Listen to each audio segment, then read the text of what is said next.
ये तो छोटे छोटे करके फिर 4 पार्ट बन जाएंगे। अच्छा जी,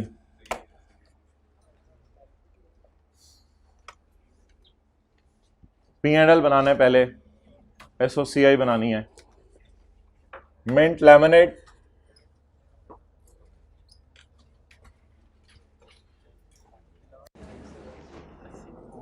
consolidated statement of comprehensive income या खाली स्टेटमेंट ऑफ कॉम्प्रिहेंसिव इनकम?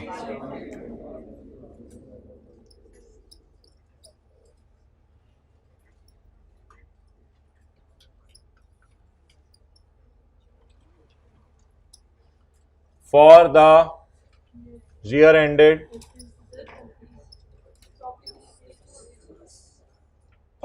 ये तो अभी पहले सफे पे ही बनाएंगे आप।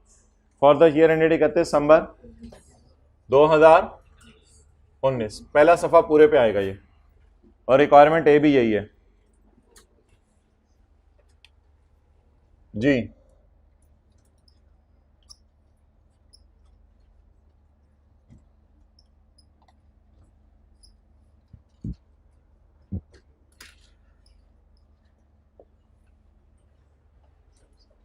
इंशाल्लाह हम आधे पौने घंटे में रेक्टिफिकेशन ऑफ एरर्स कर लेते हैं, गलतियां सही कर लेते हैं, और फिर ब्रेक के बाद IAS 12 का सवाल होगा।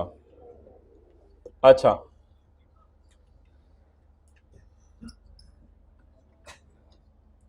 Add other income. Other income की लाइनें छोड़ रहा हूं, 2-3 चीजें पड़ी हुई हैं असल में। Less admin, selling, other expenses, selling को डिस्ट्रीब्यूशन भी कहते हैं, और फाइनेंस कॉस्ट। फिर हमारा आ जाएगा profit before tax, less tax expense that will comprise of CT and DT,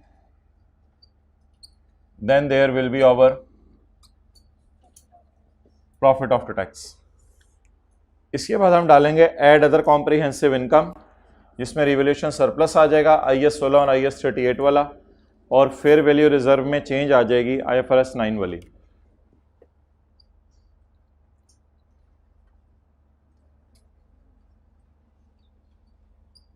add other comprehensive income, हमारे सवाल में सिर्फ रिवैल्यूएशन सरप्लस ही है।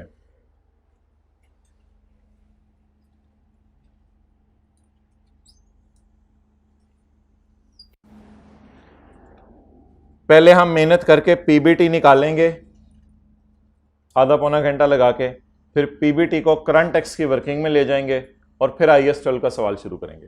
तो सवाल में PBT अवेलेबल नहीं है, तो पहले हम PBT निकालेंगे और PBT निकाल के फिर सवाल शुरू करेंगे IAS 12 का। चलें जी। नहीं, पेपर में तो इतना टाइम नहीं लगता भाईजान, पेपर के अंदर तो जाहिर सी बात है, तो मैंने समझाना है चीज़ों को, और फाइनल अकाउंट का टॉपिक पहली दफ़ा शुरू हो रहा है, ज़िंदगी में पहला सवाल है, तो बड़े आराम आराम से चलेंगे हम लेके। पेपर में कितना टाइम लगना है? सेल बता दें यार, 2500 थोड़ा सा। अच्छा, फॉर्मेट बना लें पहले।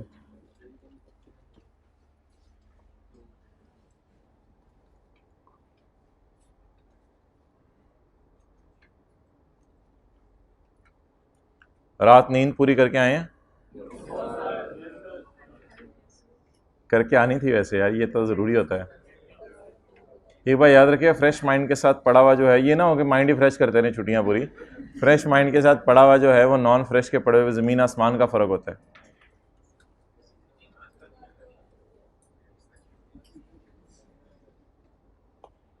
अच्छा जी,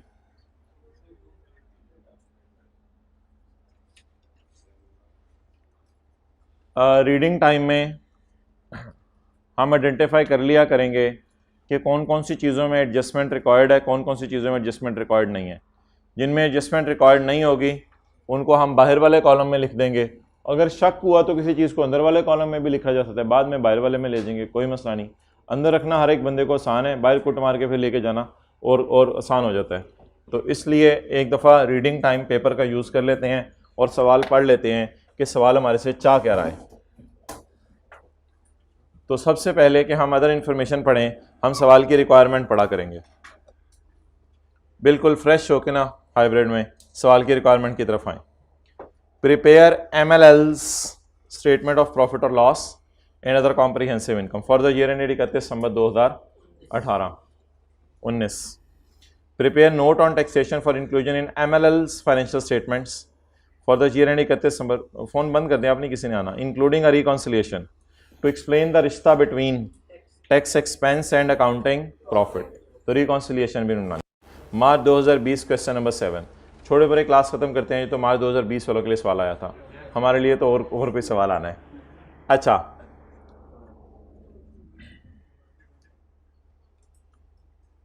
डेटर में एक डेटर पड़ा है 40 मिलियन का, या राइट ऑफ कर दिया हुआ है, needs to be written off. Please इनको इधर मतवजह कर दें जरा। Which needs to be written off, जिसको हमने राइट ऑफ करना है। MML maintains provision for doubtful debt at the rate of 5% of trade receivables. As per tax laws only write off और अलाउड एज डिडक्शन। टैक्स वालों के मुताबिक सिर्फ क्या माइनस करने की इजाजत है, राइट ऑफ्स। ये रिक्वायरमेंट बी के लिए है रेलिवेंट, तो इसलिए इसको मैं इग्नोर कर रहा हूँ। इसको मैं अभी नहीं पढ़ा, क्योंकि इसको मैं तब पढ़ूंगा जब मैं कौन सा रिक्वायरमेंट शुरू करूंगा, रिक्वायरमेंट नंबर बी। आगे चलें जी। कैपिटल वर्क इन प्रोग्रेस में इंटरेस्ट पड़ा हुआ 84 मिलियन का। अच्छा, क्यों? On a specifically acquired bank loan. अच्छा, स्पेसिफिक लोन का इंटरेस्ट CWIP में पड़ा हुआ है। बहुत अच्छी बात है, हमने IAS 23 में पढ़ा था, इंटरेस्ट CWIP में ही पड़ा होना चाहिए। लेकिन जो इंटरेस्ट अर्न किया है वो गलती से हमने अदर इनकम में डाल दिया, तो कोई मसला नहीं, इंशाल्लाह CWIP को भी सेट कर लेंगे। टैक्स वाले वैसे कहते हैं बोरिंग कॉस्ट को आप अलाउ कर लो व्हेन इनकर्ड, जैसे ही बोरिंग कॉस्ट इनकर हो उनको अलाउ कर दो। बहरहाल इसको छोड़ें अभी, ये तो IAS 12 के एंगल से डिस्कशन है। पहले मैं फाइनल अकाउंट के एतबार से गलतियों को सही करूंगा। फाइनल अकाउंट की गलतियां कौन सी हुआ करेंगी? भाईजान सवाल चीख चीख के पुकार रहे,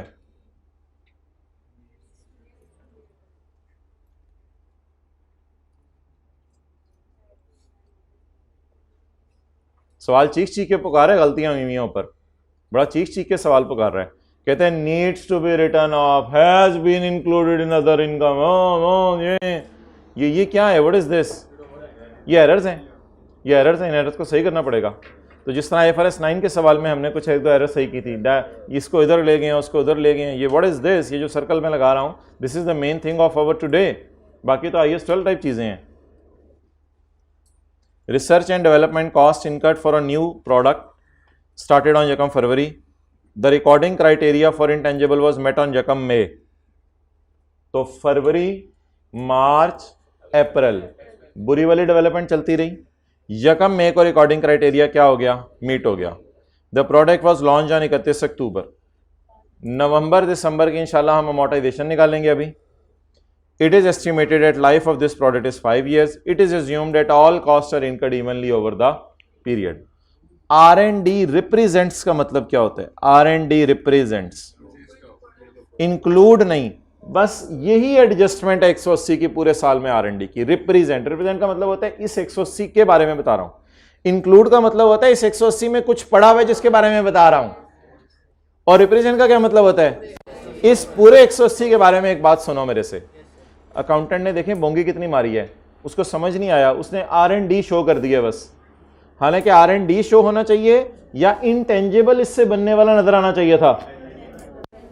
तो ये एरर हमें ट्रायल देख के पता चल गई कि R&D नजर आना चाहिए या इंटेंजिबल नजर आना चाहिए, और बकाया R&D एडमिन शेडमिन में छुपा होना चाहिए।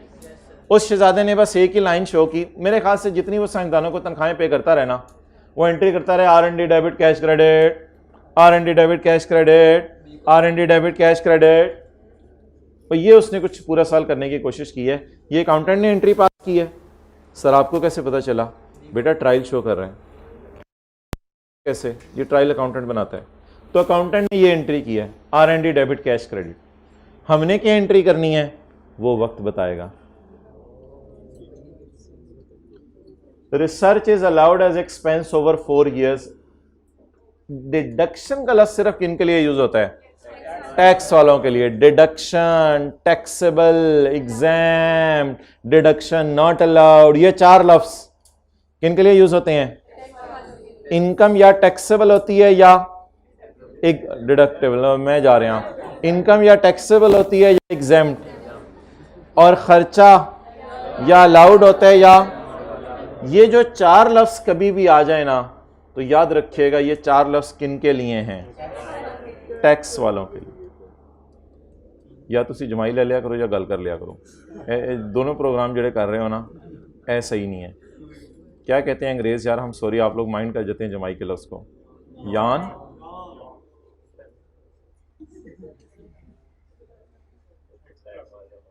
ये एडजस्टमेंट बताएं, फाइनल अकाउंट किया या IAS 12 की है? 0.4।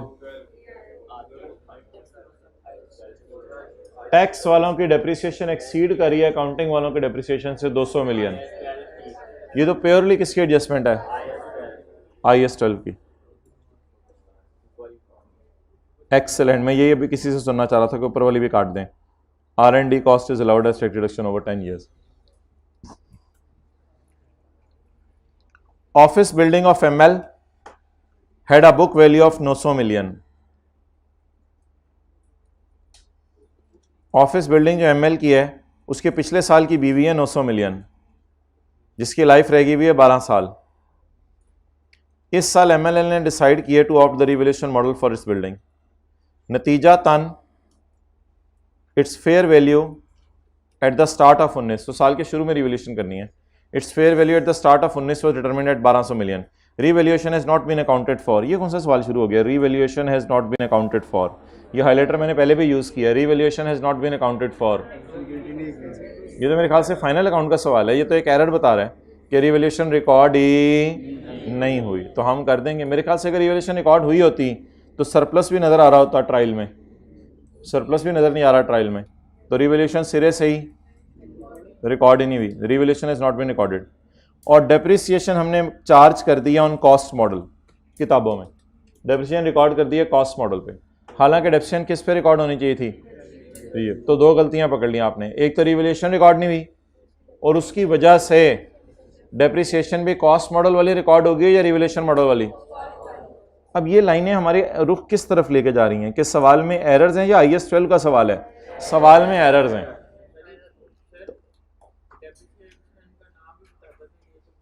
डेप्रिसिएशन का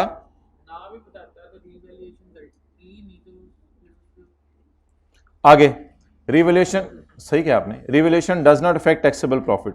ये इलामा इकबाल कभी कभी बोलते हैं लेकिन बोलते सोच के हैं। Revaluation does not affect taxable profit, revaluation का टैक्सेबल प्रॉफिट्स पे कोई इफेक्ट नहीं है, क्योंकि टैक्स वाले तब टैक्स मांगेंगे जब रिवैल्यू होगा, नहीं, टैक्स वाले तब टैक्स मांगेंगे जब एसेट बिक जाएगा, तब टैक्स मांगेंगे। Capital gain is exempt from tax and dividend is taxable at receipt basis in 2015 at 15% in 2019। However अगले साल से डिविडेंड के ऊपर टैक्स कितने परसेंट हो गया? 20%।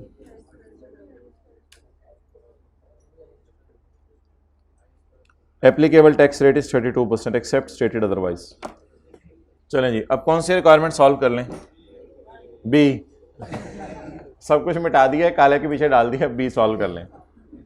चपेट बंदा मारे कभी वो भी रख के। अच्छा, अब पूरे सवाल में सेल कॉस्ट ऑफ सेल के अंदर ऐसा हमें कोई एडजस्टमेंट नजर नहीं आई। एडमिन सेलिंग और अदर इनकम के अंदर कोई एडजस्टमेंट्स होंगी, तो इसलिए मैं सेल कॉस्ट ऑफ सेल को बाहर रख रहा हूं। आप लोग अंदर भी रख सकते हैं, कोई मसला नहीं, बाद में बाहर ले जाएं, इससे कोई फर्क नहीं पड़ेगा कौन सी अंदर रखनी है कौन सी बाहर रखनी है, सबको अंदर रख लें, एक ही दफा बाहर भेज देंगे। Sale 2500, cost of sale 1320। अब मेरे पास जगह नहीं है वहां लिखने की, रुपीज इन मिलियन। कल से उतार दो। अच्छा, इसको क्या कहते हैं? Presentation currency. क्या कहते हैं? IAS 12। अपनी फाइनेंशियल स्टेटमेंट को मैं प्रेजेंट कर रहा हूं पाक रुपीज में, इसे क्या कहते हैं? प्रेजेंट। इसे क्या कहते हैं? Level of rounding off use. बोले, आप लोगों ने सितंबर में पेपर देकर IAS 1 खोलना है जाके, जब फ्री हो जाएंगे। IS1 खोलना है और IS1 पूरा पढ़ना है ताकि आपके अकाउंटिंग की बेस बने पूरी ज़िंदगी के लिए। IS1 में ये लफ्ज़ लिखे हुए हैं कि प्रेजेंटेशन करेंसी यूज़र्स को बतानी होती है, level of rounding off users को बताना होता है, और इसके बाद ये बताना होता है कि ये फाइनेंशियल स्टेटमेंट्स का कौन सा कंपोनेंट है, ईयर एंड यूज़र्स को बताना होता है, कितना अरसा कवर हो रहा है ये यूज़र्स को बताना होता है। ये सारी चीज़ें IS1 ने हमें कही हुई हैं जिसकी वजह से हम बताते हैं। तो पता चले उधर level of rounding off use हो रहा हो, आप समझ रही हैं मेरे लेवल की बात कर रहे हो, मैं पता नहीं कहाँ पहुँचा हूँ, मैं लेवल ऑफ राउंडिंग हूँ। तो ये level of rounding off use है। लेवल क्या सवाल का? In million. यहाँ से लेवल पता चल गया सवाल का, वरना कोई और बंदा आएगा वो समझेगा 2500 रुपए की सेल है और ये फारक सा बिजनेस है, कोई पापड़ बेच रहे हैं।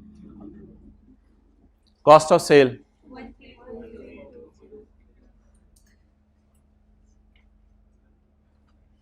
1320। अंदर नहीं लिखना, मैंने कहा इसमें कोई एडजस्टमेंट नहीं है इसलिए मुझे पता है मैं नहीं लिख रहा, आप लोगों ने लिखना। यार R&D को मैं लिख नहीं सकता, R&D को मैं लिख नहीं सकता। अगर आप कहते हैं पेपर में चलेगा, मैं इस पे को मना नहीं कर रहा, आप R&D को अलग लाइन के तौर पे लिख दें। इन द एंड मैंने इसको माइनस करके 180 इधर से फारग ही करना है, करने तो कर दें कोई मसला नहीं, करने तो कर दें आज कोई मसला नहीं। अच्छा, ये फॉर्मेट के लिए एक्सेप्टेबल नहीं होगा। पेपर में क्या करेंगे, अगर ये लिख भी दिया तो इन द एंड इसको ऐसे काट देंगे ताकि एग्जामिनर को पता चले ये P&L का आइटम ही नहीं था। लेकिन अभी मुझे लिखने दें क्योंकि पहली क्लास से कॉन्सेप्ट बन रहा है। R&D मुझे डालने दें इधर, R&D। उसके बाद admin expenses 302, selling 200, finance cost 48, dividend income, capital gain income, other income, ये सारी अदर इनकम्स है। डिविडेंड इनकम 36, चलेंगे नोट करें। R&D भी इधर छोटा सा करके चुन्ना सा मुन्ना सा करके डालने तो डाल दें, नहीं डालना तो ना डालें।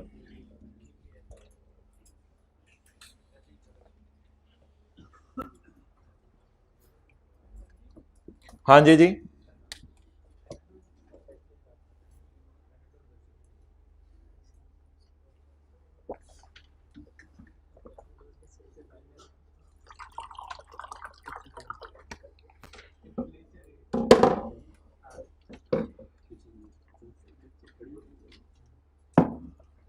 ओके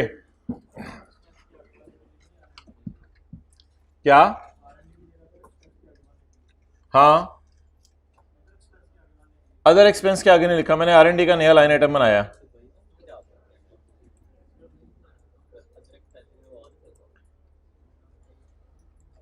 यार ये ऐसे बच्चे मुझे बड़े पसंद हैं, बिल्कुल रिलैक्स होके क्लास ले रहे हैं। तो देखें बिल्कुल रिलैक्स होके क्लास ले। ओ यार खैर है यार, ओ यार ना यार ना, उसी तरह बैठ जा, दोबारा कर, कोई मसला नहीं, रिलैक्स होके क्लास ले। आई रियली अप्रिशिएट, कोई मसला नहीं। अच्छा जी आगे चलें।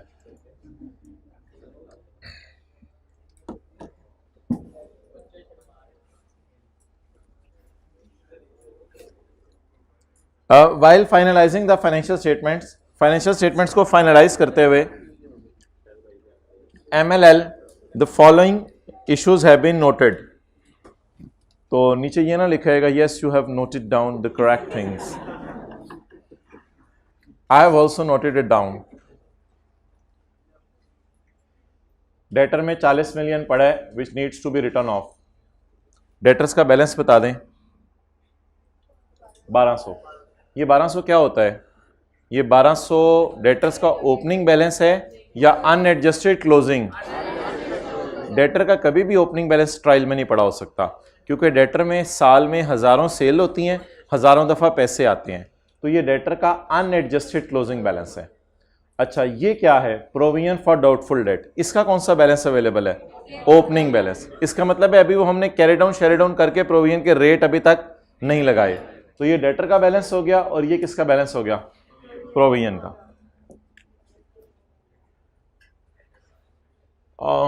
यहां कर दी चीजें तो फिर मिट जाएंगी, IAS 12 के लिए मसला होगा, इधर ही करते हैं चीजें। अब आप ऐसा करें, दूसरा सफ़ा और तीसरा सफ़ा भी बेशक चलें छोड़ दें, दूसरा तीसरा IAS 12 के लिए छोड़ दें और चौथे सफ़े से शुरू कर दें। बल्कि हमने सिर्फ नोट बनाना है उसका, उसके लिए दूसरा सफ़ा छोड़ दें, बस तीसरे सफ़े से वर्किंग शुरू करें। वर्किंग 1।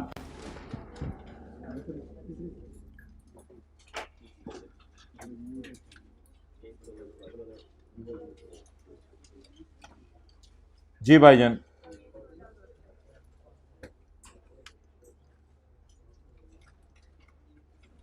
डेटर का बैलेंस, जो चीज़ें ट्रायल में नज़र आती हैं वो कितनी दफ़ा शो करते हैं? एक दफ़ा। और इसका ओपनिंग बैलेंस?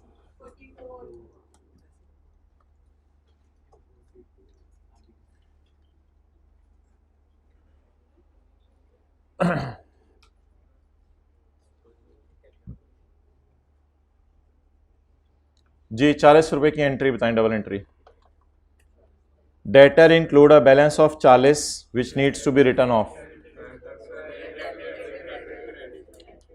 इसको ना डेटर अकाउंट में आपने क्रेडिट साइड पे शो करना होता है, और प्रोविजन अकाउंट में, ये तो शायद आपको ये वाली साइड याद हो, IAS 12 में हम करते थे, ठीक है। डेटर वाली बात मैं आपको नहीं बता रहा हूं। कुछ लोग ना इन दोनों के दरमियान एक अकाउंट खोलते हैं बैड डेट रिटर्न ऑफ का, वो बहुत लंबी स्टोरी बन जाती है। फिर देखें जरा, bad debt return of debit, debtor credit, खर्चा बुक कर लिया, खर्चे को ट्रांसफर कर दिया प्रोविजन में, इस 40 को ट्रांसफर करके क्रेडिट करके यहां डेबिट कर दिया। ये जरा लंबा काम होता है। आई रिपीट, खर्चा डेबिट, डेटर क्रेडिट, फिर इस खर्चे को शिफ्ट कर दें ऐसे अकाउंट में जिसमें ऑलरेडी खर्चे बुक होने हैं। तो instead of a long story, just take a picture in your mind forever. Bad debt written off will appear on credit side of debtor and debit side of provision। तो मुझे याद ना करें, वो तो IAS 12 में किया हुआ है काफी दफा, वो हमें पता है। चलें जी आगे। प्रोविजन फॉर डाउटफुल डेट का रेट बता दें। 5% ऑफ डेटर। डेटर तो मेरे अब चेंज हो गए, हम क्या करूं, 5% ऑफ डेटर लेना है मैंने। डेटर सही वाले निकालूं या 1200 भी कर लूं? सही वाले ट्रेडर 1160।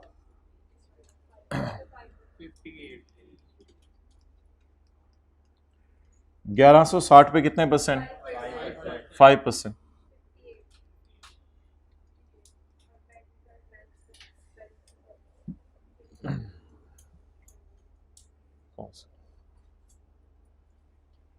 पॉज करो।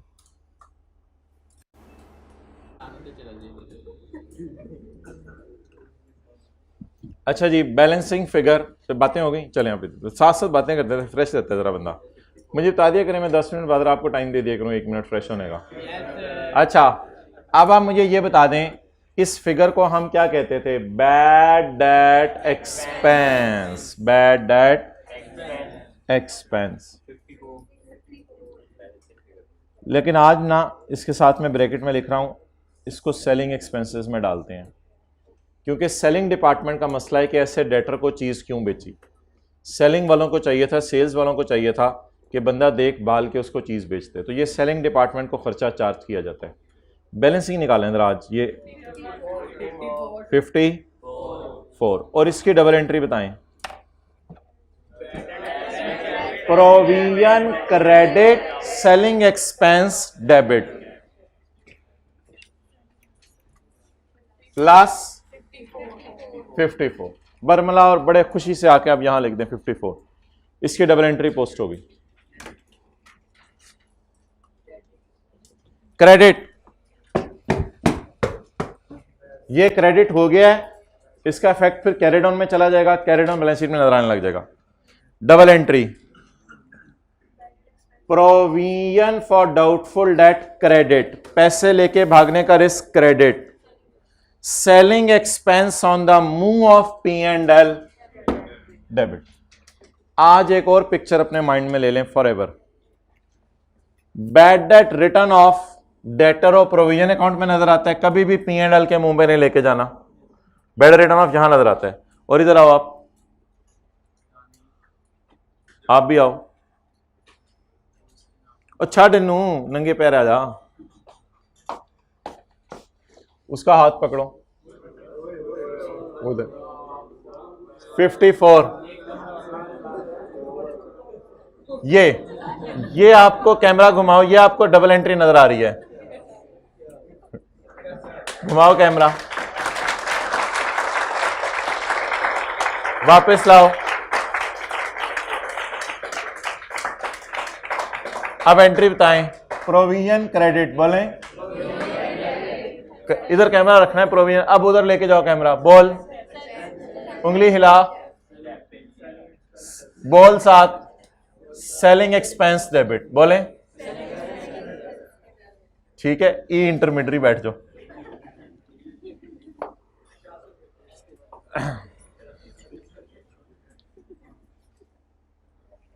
तो लंबी सी एंट्री किसकी हुई? सेलिंग। और करीब करीब रख के बेटर इन ऑफ। चलिए आगे चलें। तो इस तरह सिंपल सिंपल सी एडजस्टमेंट्स हैं, वो छिक के रखें इनको।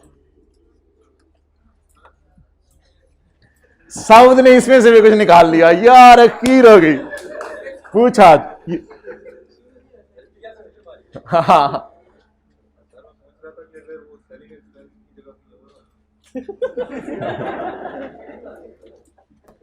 किसी और में डाल दें सेलिंग एक्सपेंस की जगह, बस एक नॉर्म है, सेलिंग एक्सपेंस में डाला जाता है। अच्छा, मुझे भी समझ आ गया वैसे कैसे जवाब देना है। आगे चलें। कैपिटल वर्क इन प्रोग्रेस, थोड़ी सी एक रिवीजन करें।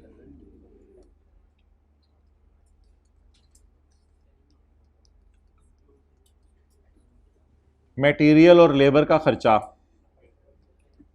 एक मिसाल दे रहा हूं अपनी तरफ से, नई मिसाल, 300 मिलियन। इंटरेस्ट पेड, हमने बैंक को इंटरेस्ट पे किया जो लोन लिया, 70 मिलियन। सरप्लस पैसा पड़ा हुआ था, उस पर हमने इंटरेस्ट क्या किया? रिसीव किया। वो इंटरेस्ट हमने रिसीव किया मिसाल के तौर पे 12। अब हम क्या करते हैं? हम दो एंट्रीज करते हैं। CWIP डेबिट और 70 का खर्चा, 12 की खुशी, 58। बता दें जी, हम इंटरेस्ट एक्सपेंस को एसेट की कॉस्ट में डालते हैं और इंटरेस्ट इनकम को एसेट की कॉस्ट में से माइनस करते हैं। क्या मैं डरते हुए एक बात करने लगा हूं?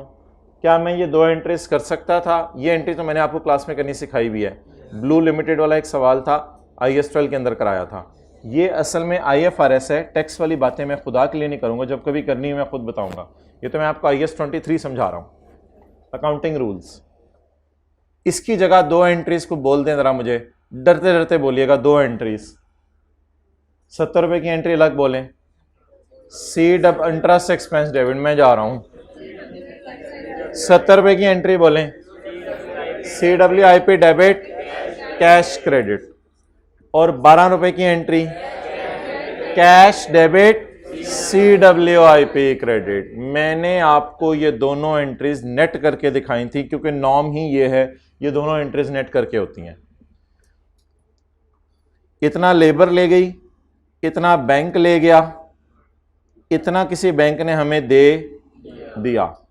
तो अगर आप बहुत वेले हैं तो फिर इस तरह कर लें ताकि आपको कोई मसला ही ना हो।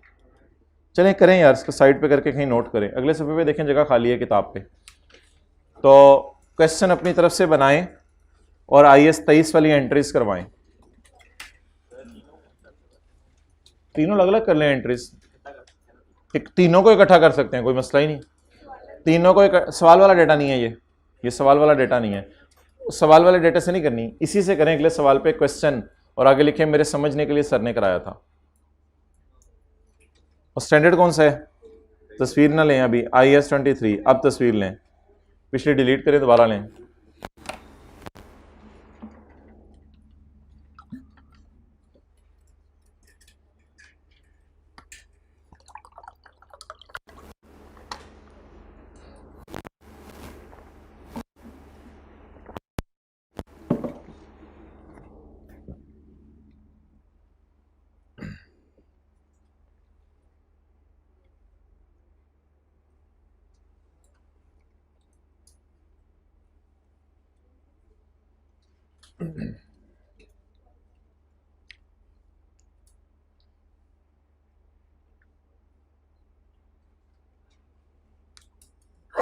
आगे चलें।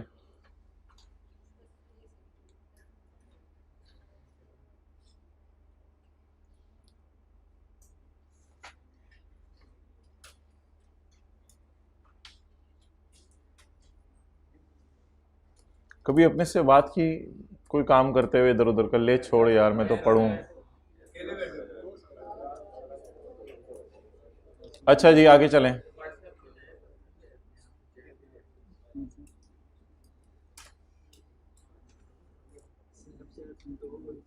भाईजान ये 84 किस टाइप की फिगर है? 70 टाइप की। जल्दी सोचें, 84 किस टाइप की फिगर है? CWIP include interest of 84 on loan during the year. Interest cost on loan obtained during the year. ये किस टाइप की फिगर है? 70 टाइप की। कहते हैं CWIP में पड़ी हुई है। पड़ी रहने दें, अच्छा किया पड़ी हुई है, पड़ी रहने दें, मेरे तो ख्याल से पड़ी रहने दें। अल्लाह का शुक्र है अकाउंटेंट को इतनी मत थी कि इंटरेस्ट को CWIP में डालना होता है। CWIP इंक्लूड इंटरेस्ट, वैसे हम परेशान होकर पहले पढ़ा, फिर हमने कहा हाँ। जैसे मैं कहूं office building is included in building account, किसी बच्चे ने कहा नहीं सर 1 मिनट कोई चक्कर है, ठहर जाए सर कोई चक्कर है। Cash received is debited in cash, sir cash में डेबिट हो गया कि नहीं कोई चक्कर है, आई कैफ ने लिखा है कोई चक्कर है। यार हद हो गई। Sale is recorded in sale, तो CWIP include interest. Interest CWIP में पड़ा ही होता है ना, पड़ा भी होना चाहिए और पड़ा हुआ है। तो इंटरेस्ट की एंट्री उसने सही की है, लेकिन पेड वाले की। अगला इंटरेस्ट जरा सोच के बताएं, रिसीव्ड, वो रिसीव्ड वाला क्यों लग रहा है मुझे? हाउएवर इंटरेस्ट अर्न्ड, ऊपर लिखा हुआ था इंटरेस्ट कॉस्ट, हाईलाइट करें, और नीचे लिखा हुआ इंटरेस्ट अर्न्ड, ऊपर लिखा हुआ इंटरेस्ट कॉस्ट, नीचे लिखा हुआ interest earned. However interest earned by investing extra पैसे from the bank has been included in other income. इसको हमने कहां डाल दिया? अदर इनकम में। मेरे ख्याल से तो डायरेक्ट रेक्टिफाइंग एंट्री करते हैं, आप बड़े हो गए में। ओरिजिनल एंट्री, रॉन्ग एंट्री मैंने लफ्ज़ लिखना छोड़ दिया है क्योंकि कुछ लोग इसको मिस इंटरप्रेट करते हैं, तो इसलिए रॉन्ग एंट्री लफ्ज़ मैंने लिखता। रेक्टिफाइंग एंट्री, ओरिजिनल एंट्री बोले अभी थोड़ी देर पहले कराई है। वर्किंग नंबर 3 एंट्री अकाउंटेंट वाले बताएं। Interest earned has been included in, कुछ लोग अर्न से समझते हैं रिसीवेबल है, अर्न से मतलब रिसीवेबल नहीं होता, अर्न का मतलब होता है कमाया, रिसीवेबल होगा तो खुद बताएगा वो। Interest earned is added in other income, interest earned को अदर इनकम में डाल दिया है। वैसे डालना कहाँ चाहिए था? CWIP में क्रेडिट करना चाहिए था उल्टा। अदर इनकम तो खुद क्रेडिट टाइप की चीज है, इसलिए उसने इंक्लूड का लफ्ज़ बोल दिया है। CWIP में क्रेडिट होना चाहिए था, उसने कहां क्रेडिट कर दिया? एरर ढूंढे, error. Interest earned has been included in, ये एरर है, अगर आप हाईलाइट कर पाए।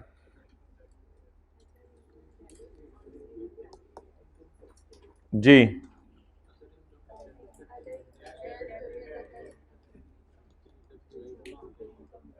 एंड इट्स वेरी नेचुरल, ये गलती हो सकती है, कोई ऐसी वो अजीब सी बात नहीं है, ये गलती हो सकती है। Cash debit other income credit. Rectifying entry,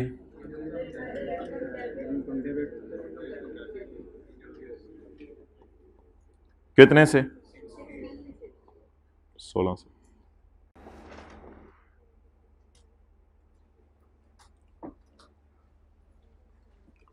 post करें जी rectifying entry. Other income debit, कितने से? 16 से। किधर है अदर इनकम?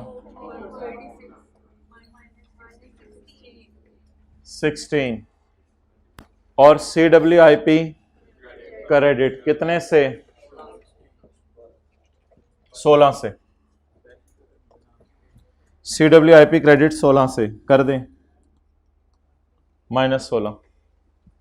सर आप सवाल के फेस पे इस तरह किया करेंगे, फिर आप क्वेश्चन पेपर अटैच करके भेजेंगे इस अटेम्प्ट में अपनी। तो असल में उसने बैलेंस शीट नहीं मांगी, लेकिन मैं भी इधर आपकी जनरल एंट्री ज़रा स्ट्रांग हो जाए इसलिए करवा रहा हूँ। उसने बैलेंस शीट तो नहीं मांगी, लेकिन हम अपनी अकाउंटिंग बेसिस तो स्ट्रांग करें ना। अगर बैलेंस शीट मांगी होती तो ये एंट्री होती, यहाँ -16 लिख दें। डेटर ऑफ प्रोविजन का मैंने इसलिए सामने नहीं लिखा था, उसका टी काउंट बना हुआ है, कैरेडोन शेरिडोन रेडिली अवेलेबल है, तो CWIP में माइनस कर दें। जाना कहाँ चाहिए था? CWIP में क्रेडिट होना चाहिए था, हमने कहाँ क्रेडिट कर दिया? अदर इनकम में क्रेडिट कर दिया। नहीं प्लस नहीं होगा यार, प्लस आप -16 एंट्री बोलें जी। Other income debit. सर आपने इधर क्यों नहीं डेबिट किया? Other income debit 16। ओ यार वो P&L मांगा हुआ है ना। नहीं सर इधर भी करके दिखा दें, ये लो फिर रेक्टिफाइंग एंट्री पोस्ट होगी अदर इनकम डेबिट। लेकिन ये मैंने P&L के मुंह पे क्यों फेस पोस्ट कर दी? क्योंकि सवाल में क्या मांगा हुआ है? P&L। सवाल में क्या नहीं मांगी हुई? बैलेंस शीट नहीं मांगी हुई। ओके जाए गाय।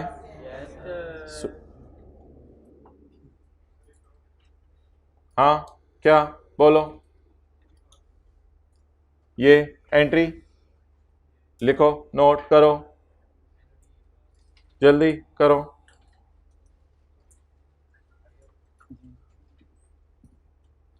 ओरिजिनल एंट्री बताएं इंटरेस्ट इनकम की। Cash debit asset credit. Wrong entry बताएं इंटरेस्ट इनकम की। Has been included in other income. चलें आगे।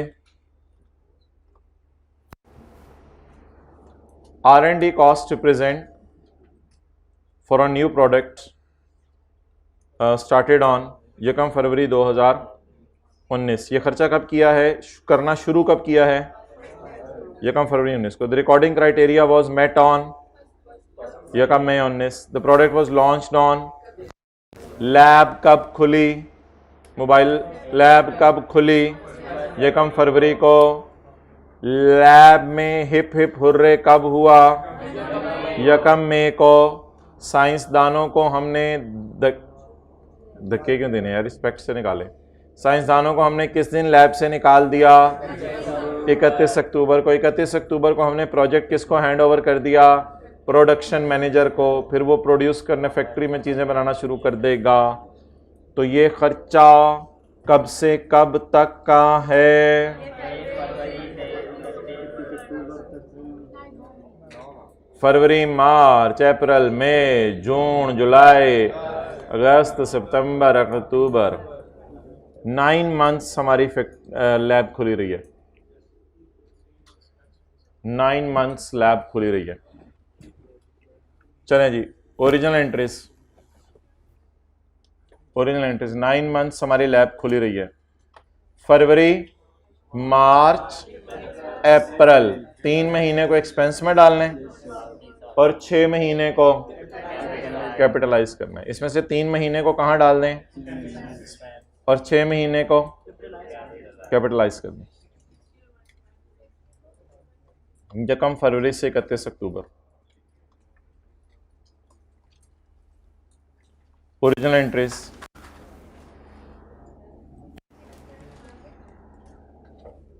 वर्किंग नंबर 4, एक्सपेंस डेबिट 180 ज़रब। भाई यही तो कॉन्सेप्ट सिखाया था कि 3/12 नहीं करना। यही तो मेन कॉन्सेप्ट है IAS 38 में कि जितना अरसा खर्चा हुआ उतने महीनों से डिवाइड करना है, 12 से डिवाइड नहीं करना होता यहाँ जी। 60 बैलेंसिंग या 6/9 भी कर सकते हैं। 120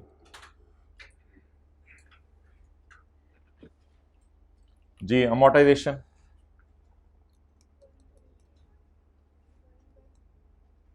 एक्सपेंस डेबिट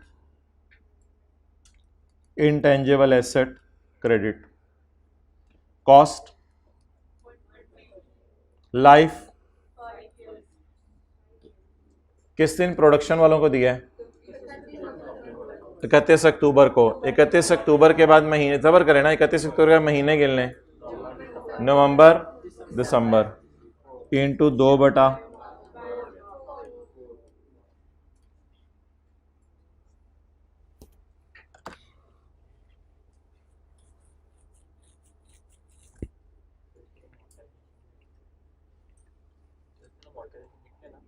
इसके बाद अमोर्टाइजेशन एक्सपेंस लिख लो।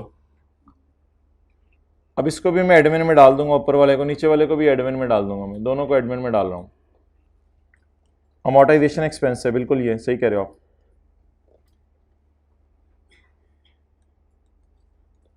अमोर्टाइजेशन एक्सपेंस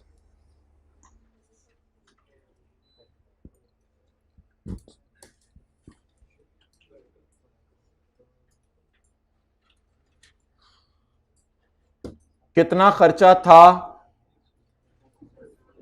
180 का, कितना खर्चा था 180 में से कितना खर्चा निकला और कितना एसेट बना, उस बाद में एसेट को इस्तेमाल कितने महीने किया।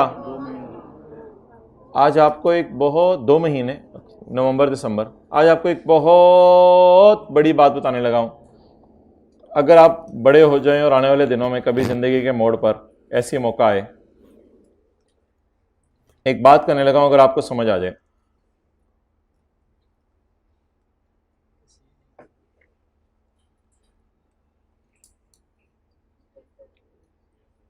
$180 में से 60 को निकाल के एडमिन एक्सपेंसेस में डाल दें, क्योंकि P&L में कहीं तो नजर आना है, और 180 में से 120 को निकाल के नया लाइन आइटम बनाएं, intangible asset. Getting the point, बहुत बड़ी बात की है, गेटिंग द पॉइंट। 180 में से 60 को निकाल के P&L में डाल दें।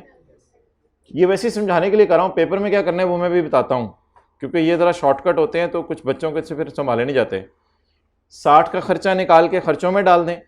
ये क्या है, लाइन आइटम मैंने सही किया, सिर्फ इसका R&D को लाइन आइटम नहीं है। लाइन आइटम कौन सा है, या एडमिन में डालो या सेलिंग में डालो या कॉस्ट ऑफ सेल में डालो, वह एडमिन में डाल दें इसको। तो यहां से निकाल के यहां डाल दें, ये खर्चा हो गया। और 120 क्या था, 120 को क्या बना दें, इसका बैलेंस कितना हो जाएगा, 0, क्योंकि R&D टाइप की चीज अब नजर नहीं आनी चाहिए। एक और एडजस्टमेंट करवाएं, अमोर्टाइजेशन एक्सपेंस डेबिट और इनटेंजेबल 4 है 5 है, कमाल होगी। व्हाट इज दिस, जल्दी जल्दी जल्दी, खर्चा बुक हो गया, खर्चा बुक हो गया। व्हाट इज दिस, इनटेंजेबल बन गया, नया लाइन आइटम आ गया। नजर नहीं आ रहा था ना बैलेंस शीट में, क्यों नहीं नजर आ रहा था बैलेंस शीट में, ट्रायल में नजर ही नहीं आ रहा था, उसने रिकॉर्ड ही नहीं किया हुआ था। और इसके बाद इनटेंजेबल इस्तेमाल होने की वजह से घिस गया।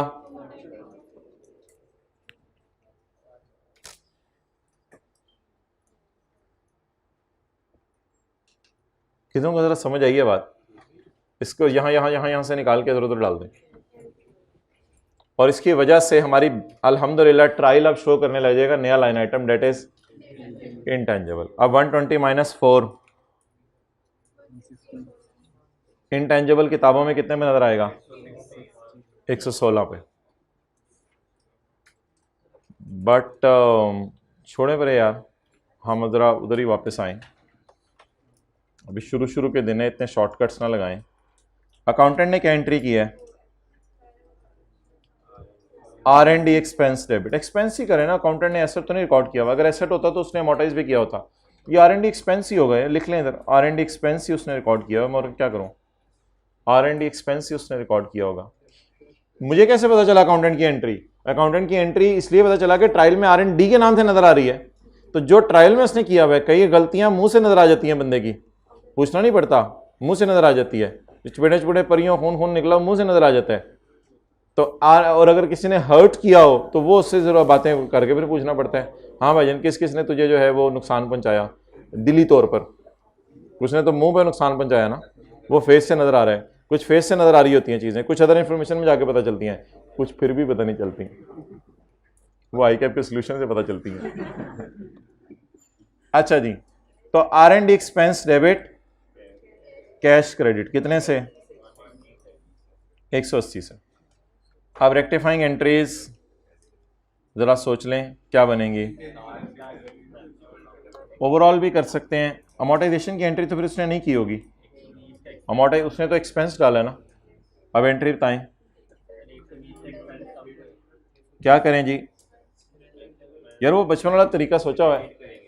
खर्चा डेबिट होना चाहिए था 60 से, हो गया डेबिट 180 से, तो क्या करें। खर्चा डेबिट होना चाहिए था 60 से, हो गया डेबिट, तो क्या करें। 1 बाय 1 चलते हैं ना लेके। खर्चा डेबिट कितने से होना चाहिए था, कितने से डेबिट हो गया, 180 से। इस तरह देख लें, परेशान क्यों हो रहे हैं। खर्चा डेबिट होना चाहिए था 60 से, कितने से हो गया। खर्चे को क्या करें, कौन सा वाला खर्चा, R&D वाला खर्चा, R&D वाला खर्चा। अच्छा इसको ना एक आपकी बेहतरी के लिए मैं कर देता हूं, इसको इस तरह कर लें, अब आसानी हो जाएगी। असल में R&D को लाइन आइटम नहीं है, R&D is not an line item, ये कोई लाइन आइटम नहीं है। और अमोर्टाइजेशन को भी हम एडमिन में ही डाल देंगे। अच्छा जी, खर्चा डेबिट हो गया 180 से, इसको तो अकाउंट को स्ट्रेट अवे से निकालें, R&D एक्सपेंस अकाउंट को, इसको स्ट्रेट अवे किताबों से निकाल दें। ना ना ना ना ना ना ना ना, वो फिर चीजें मिक्सअप हो जाएंगी। और एडमिन में ये अलग अलग लाइन आइटम है ना, R&D कोई लाइन आइटम नहीं है। इस तरह लेके चलेंगे तो जरा आसान होगा। R&D कोई लाइन आइटम नहीं है। जब R&D कोई लाइन आइटम नहीं है तो इसको क्रेडिट कर दें, इसकी जगह एक अच्छा लाइन आइटम लाइन जिसका नाम एडमिन एक्सपेंस हो। अब ओरिजिनल और रॉन्ग में जरा अंग्रेजी सही लिख लें ताकि वो बात समझ आ जाए। और बैलेंसिंग फिगर बताइए बाकी। इनटेंजेबल एसेट कितना, 120। ये मैं आपको वहां से भी शो कर देता हूं, दूसरी जगह से भी शो कर देता हूं। एक minute. Admin debit 60, intangible debit 120। Admin debit 60, intangible debit 100 और R&D क्रेडिट 100। एक minute. Admin debit 60, intangible debit 100, admin debit 60, intangible debit 120, R&D credit 180। तो थोड़ा सा जरा इसको ना इस तरीके से समझें कि इधर इसका नाम वो रखें जो अकाउंटेंट ने रखा है, इधर इसका नाम वो रखें जो अकाउंटेंट ने रखा है, और इधर इसका नाम वो रखें जो हम रखना चाहते हैं। फिर शायद रेक्टिफाइंग एंट्री आपको समझ आ जाए। अमोर्टाइजेशन की एंट्री करा दें, इसको भी एडमिन में डाल दें, कितने से, और इनटेंजिबल एसेट क्रेडिट कितने से। ये तो एंट्री अकाउंटेंट ने की नहीं ना।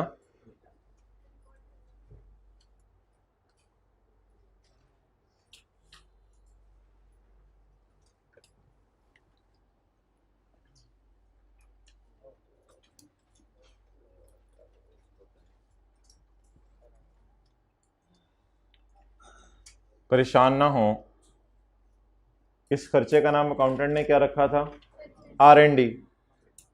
हम क्या रखना चाह रहे हैं। अब रेक्टिफाइंग एंट्री बनाना बच्चों वाला काम है। R&D टाइप डेबिट हो गया, R&D टाइप को एडमिन को इनटेंजिबल को डेबिट कर दें। एडमिन डेबिट नहीं हुआ था, कर दिया। इनटेंजिबल डेबिट नहीं हुआ था, कर दिया। R&D डेबिट हो गया था, क्रेडिट कर दिया। अमोर्टाइजेशन और इनटेंजिबल एसेट क्रेडिट हो गया। रेक्टिफाइंग एंट्री पोस्ट करें, लेकिन उससे पहले मैं जो शॉर्टकट अप्रोच लगाई है उसे मिटा रहा हूं। अब मैं रेक्टिफाइंग एंट्री पोस्ट करने लगा हूं। चलें जी, रेक्टिफाइंग एंट्री पोस्ट कराएं। एडमिन डेबिट कितने से,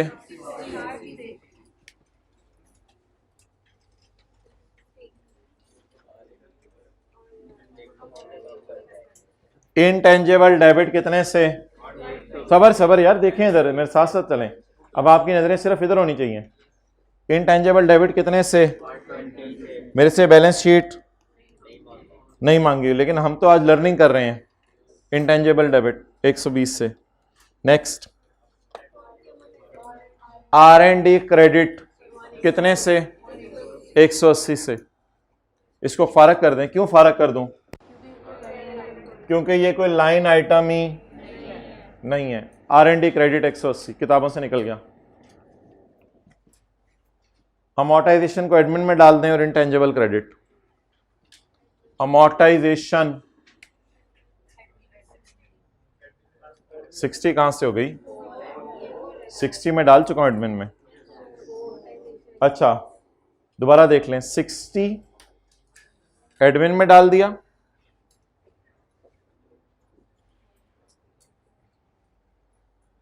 इंटेंजिबल में 120 डाल दिया, और R&D में 180 क्रेडिट कर दिया। भाई उठ चो। एडमिन में डाल दें 4, इंटेंजिबल में क्रेडिट कर दें 4।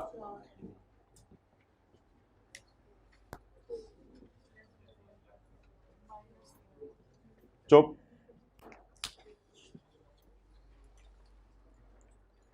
कितना आ गया? 116। लेकिन इसका क्या करना है? कुछ भी नहीं करना, बैलेंस शीट में चला जाएगा।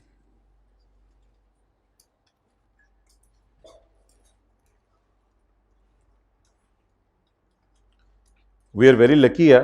एक एडजस्टमेंट रहेगी रिवैल्यूएशन की, फिर छुट्टी, फिर आप ब्रेक ले लें 35 मिनट्स की। यार 5 मिनट लेट आना था। ISTL का सवाल भी शुरू होने लगा है। चलो आप आ जाओ।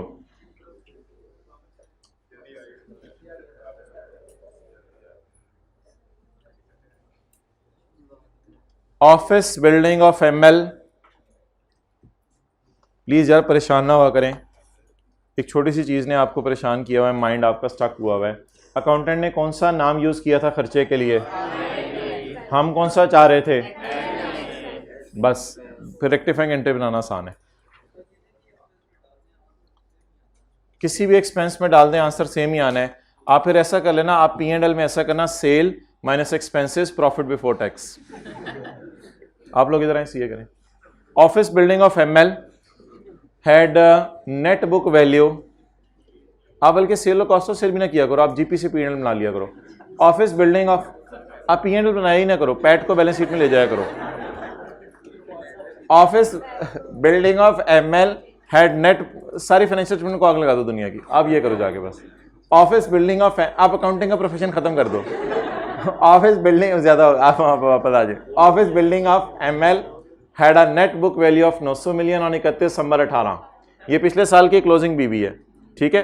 ये इनके पास पिछले साल की क्लोजिंग बुक वैल्यू आ रही है 9 से, with remaining useful life of 12 साल। ड्यूरिंग 19 MLL, ड्यूरिंग 19 MLL कितों आ गई? Mint laminate limited.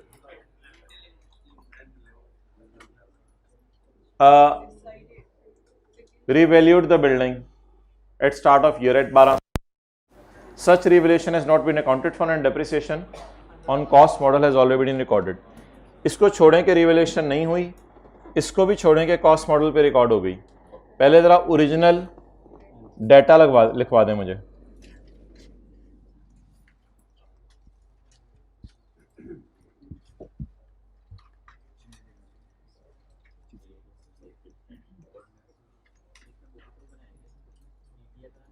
जी बताएंगे।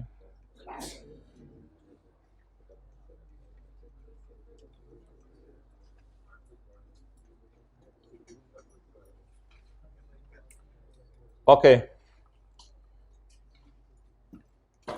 यकम जनवरी 19 opening book value 900 before revaluation. पिछले साल की क्लोजिंग बुक वैल्यू हमारे साल की ओपनिंग बुक वैल्यू बनती है। कमाल चीज बता दी सारा आपने, ये पिछले साल की क्लोजिंग बीवी हमारे साल की ओपनिंग बीवी होती है।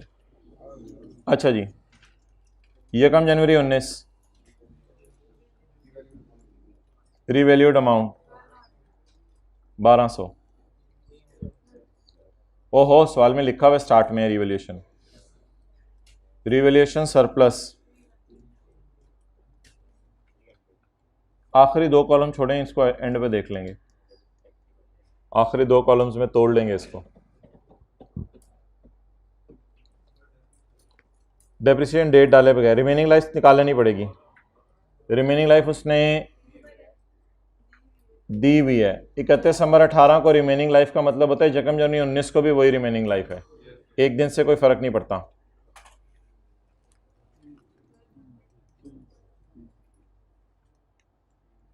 ओवर 12 ईयर्स,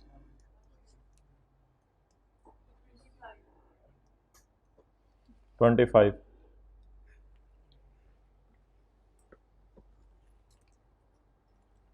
इकतीस 12 19,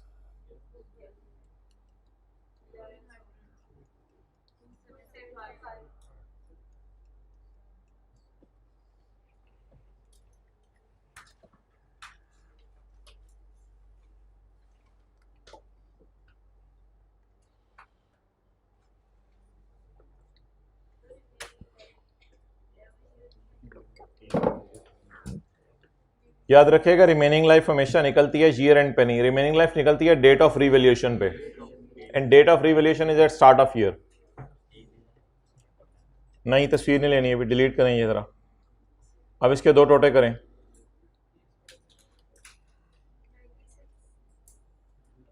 इसके दो टोटे करें, ये कॉलम अपनी एग्जिस्टेंस लूज कर जाएगा। 300 ज़रा 32% रेट है, 32% रेट है 35 है, 300 ज़रा 32%, 96,204।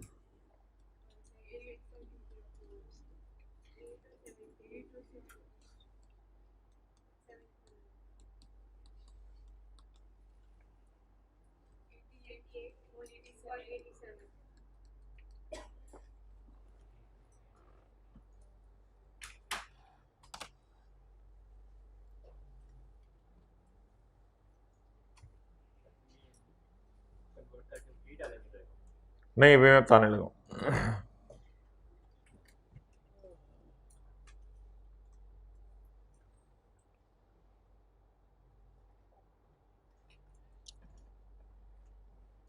पट्टी, पट्टी कौन सी वाली पट्टी, कौन सी वाली पट्टी?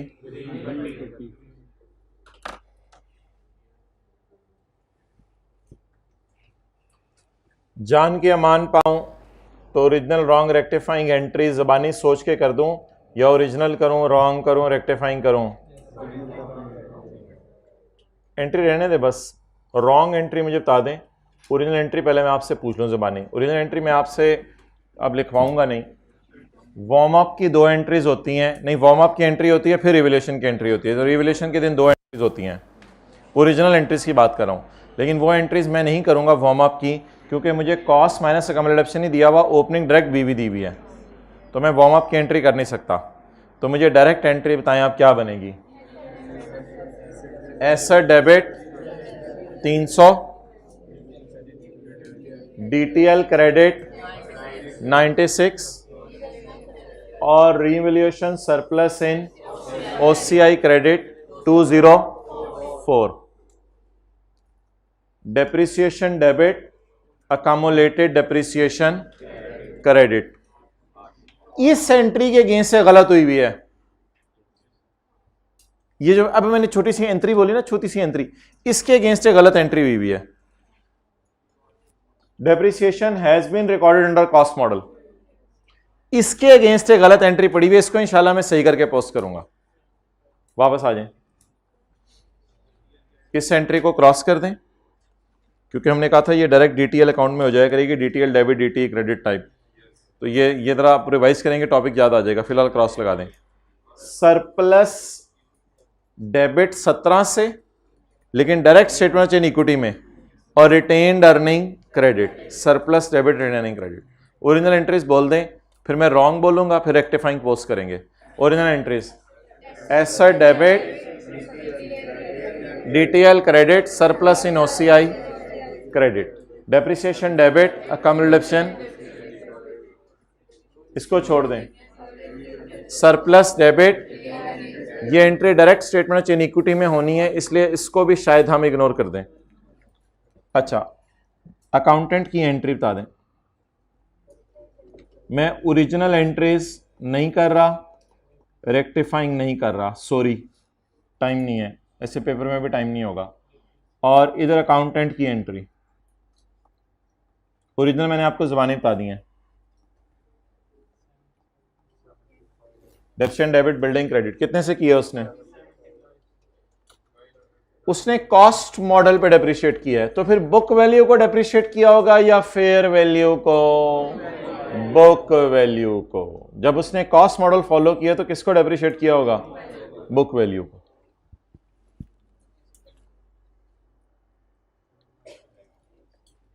एक बार याद रखिएगा, कॉस्ट मॉडल में ना अगर ये वैल्यू ना करें, cost divided by original life या book value divided by remaining life, एक ही बात होती है। जिंदगी ने मौका दिया तो सुन लें, 90 रुपए का एसेट है, आपने 3 साल, इधर इधर इधर इधर देखें, इधर देखें, 90 रुपए का एसेट है, आपने इसको 3 साल डेप्रिशिएट करना है। एक तरीका ये है,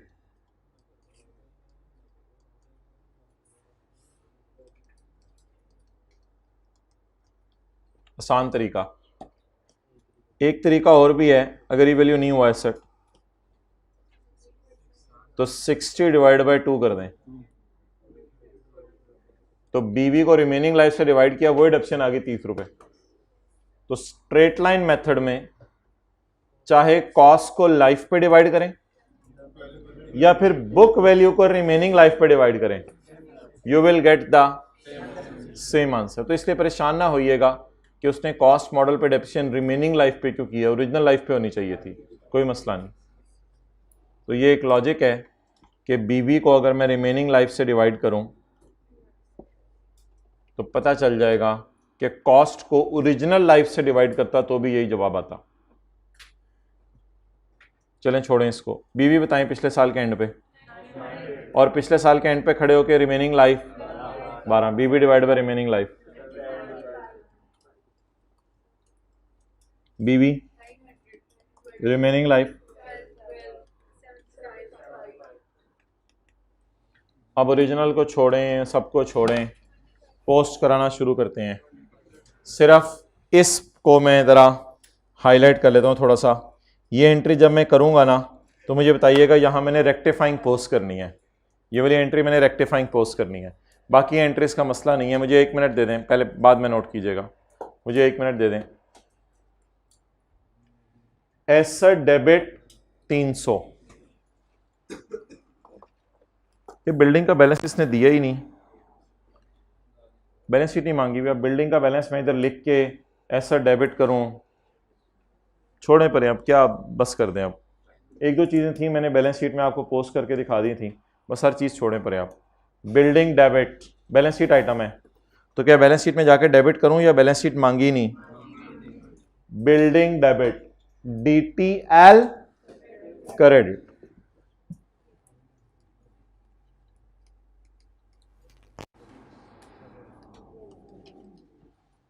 क्योंकि नोट भी मांगा हुआ है ना हमसे।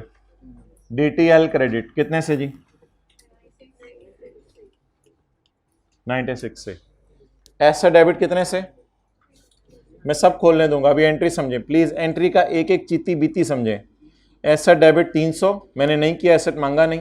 DTL क्रेडिट 96 और सरप्लस इन OCI 204 करें, जरा 204 पोस्ट कर लें कम से कम। आगे चलें। डेप्रिसिएशन डेबिट अकमुलेटेड डेप्रिसिएशन क्रेडिट कितने से करना चाहिए? 100 से। ये डेप्रिसिएशन डेबिट एसेट क्रेडिट मैंने कितने से कर दिया? जरा बताएं अब क्या करूं? डेप्रिसिएशन बढ़ा दूं क्योंकि रिवैल्यूएशन हो रही है। डेप्रिसिएशन डेबिट और एसेट। बिल्डिंग देखें कौन सी है, ऑफिस की है या फैक्ट्री की है? इसलिए ऑफिस की वजह से लिख लें ये एडमिन में जाएगी। अगर फैक्ट्री की होती तो कॉस्ट ऑफ सेल में इसकी डिडक्शन जाती। अभी इसकी डिडक्शन कहां जाएगी? ऑफिस कहां होता है? एडमिन ऑफिस कहते हैं उसे। तो डेप्रिसिएशन की 100 से करूं, 75 से करूं या अकल लगाऊं? अकल लगाऊं। 25 से और डेप्रिशिएट कर दें। डेप्रिसिएशन डेबिट कितने से? 25 से। और एसेट क्रेडिट, वो बैलेंस शीट टाइप चीज है। अगली एंट्री बोलें। कॉस्ट ऑफ सेल में तब जानेंगे जब ऑफिस बिल्डिंग की जगह फैक्ट्री बिल्डिंग लिखा होता। इसकी एंट्री बता दें यार। ये स्टेटमेंट ये कहां पोस्ट होगी? वो सवाल में हमसे मांगी नहीं। स्टेटमेंट चेन इक्विटी, खुदा के लिए सरप्लस को सीए में नहीं लेके जाते। ये डायरेक्ट स्टेटमेंट चेन इक्विटी की एंट्री है। डन। चलें जी, अब छुट्टी हो गई हमारी। इंशाल्लाह आप 45 मिनट की मैं आपको ब्रेक दे रहा हूँ। ये करीब गोरमे हैं, यहाँ पे जो भी आपने जाके हल्का फुल्का कुछ करना है कराएं, और 11:30 बजे तशरीफ़ ले आएँ। पीबीटी मुझे निकलवा दें। मुझे पता है मैंने आपको ये भी डायग्राम शो करनी है, आपने ये भी नोट करना है, तो ये इंशाल्लाह मैं नोट करने देता हूँ। कुछ लोगों ने साथ साथ कर लिया। मुझे पीबीटी निकलवा दें। पीबीटी, पीबीटी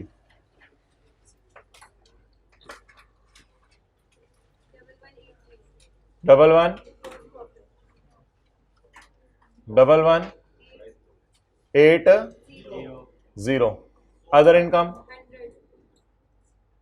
खर्चे,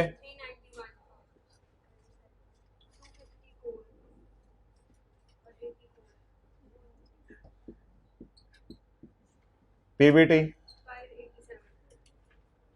587। इधर नोट करें, फिर मैं उधर करवाता हूं आपको।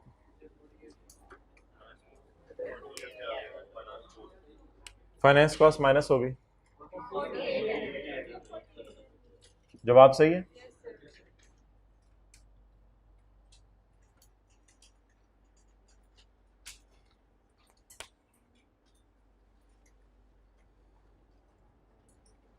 कितनी बड़ी नेमत होती थी पीबीटी आईएस 12 में गिवन होता था। प्लस माइनस हो तो फिर नेमत का अंदाजा होता है। जी आपका कंफर्म करना जरूरी था। कभी दिल में भी हाँ बोल दिया करें।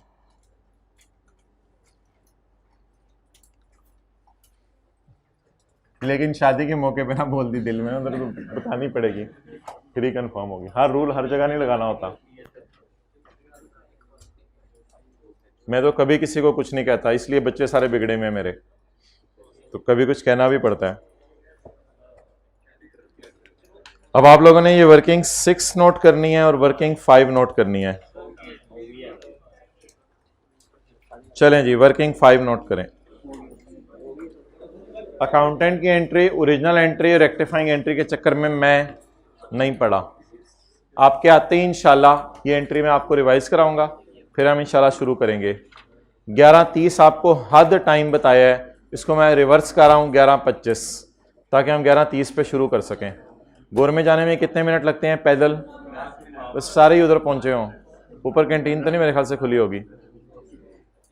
ठीक है यार, ये पार्ट बी क्लोज कर दो, खत्म हो गया।